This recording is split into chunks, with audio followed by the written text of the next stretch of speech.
Guys இன்னைக்கு Sunday. இந்த one day எப்படி போகுதுன்னு பார்த்துருவோமா?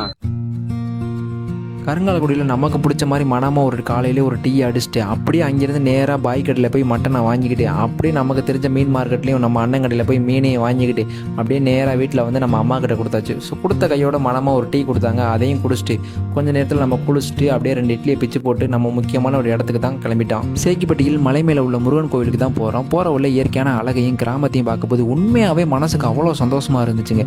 முருகன் கோயிலும் பார்த்தாச்சு. பார்த்துட்டு அப்படியே வர வழியில் பார்த்தீங்க அப்படின்னா தாமரை குளத்துட்ட பிள்ளையார் கோயில் இருந்துச்சு. பிள்ளையார்கிட்ட போய் ஒரு அட்மிஷனை போட்டுட்டு அப்படியே மனாமல் திரும்பி பார்க்கும்போது தாமரை குளம். ஸோ தாமரை குளத்தை பார்த்தோன்னா அங்கேருந்து ஒரு பூவை பறிச்சுட்டு அப்படியே வீட்டுக்கு கிளம்பியாச்சு. வீட்டுக்கு வர வழியில் பார்த்தீங்க அப்படின்னா பாரா அம்மா பட்டிட்ட ஒரு ஐயனார் கோயில் இருந்துச்சு. ஐயனார் கோயில்ட்டையும் சாமியை கும்பிட்டு மனமாக அங்கே ஒரு வீடியோ எடுத்துட்டு வீட்டுக்கும் ஒரு வழியாக வந்தாச்சு. சின்னதாக அந்த கேப்பில் ஒரு வீடியோ எடிட் பண்ணிட்டு மனமாக ஒரு தூக்கத்தையும் போட்டு ஒரு 3 மணி போல் எழுந்திரிச்சு சாப்பிட ஆரம்பிச்சாச்சு. 4 மணி போல் ஒரு டீயை குடிச்சிட்டு எங்கள் அம்மாவோட ஸ்கூட்டி எடுத்துட்டு சிங்கம் நரி கிளம்பிட்டேன். நம்ம சிங்கம் நரி கேஆர்வி சூப்பர் மார்க்கெட்டில் அப்படியே கொஞ்சம் நேரம் சுற்றி பார்த்துட்டு அப்படியே மனமாக வெளியே வந்தாச்சு. வெளியே வந்தோன்னா சிங்கம் நரி கொஞ்சம் ரவுண்ட் அடிச்சுட்டு கொஞ்ச நேரத்தில் மழை வந்துருச்சு. சரி வேறு வழி இல்லாமல் அங்கேயே ஒரு ஆல்ட்டை போட்டு மனமாக ஒரு 8:30 மணி போல் மழை விட்டுச்சு. அப்படியே ஸ்கூட்டி எடுத்துகிட்டு அப்படியே லைட்டாக நம்ம ஊர் பக்கம் வந்தாச்சு. ஒரு வழியாக இன்றைக்கி சண்டே நல்லபடியாக முடிஞ்சுச்சு. ஸோ நெக்ஸ்ட் வீடியோவில் பார்க்கலாம் கைஸ். Bye, love you.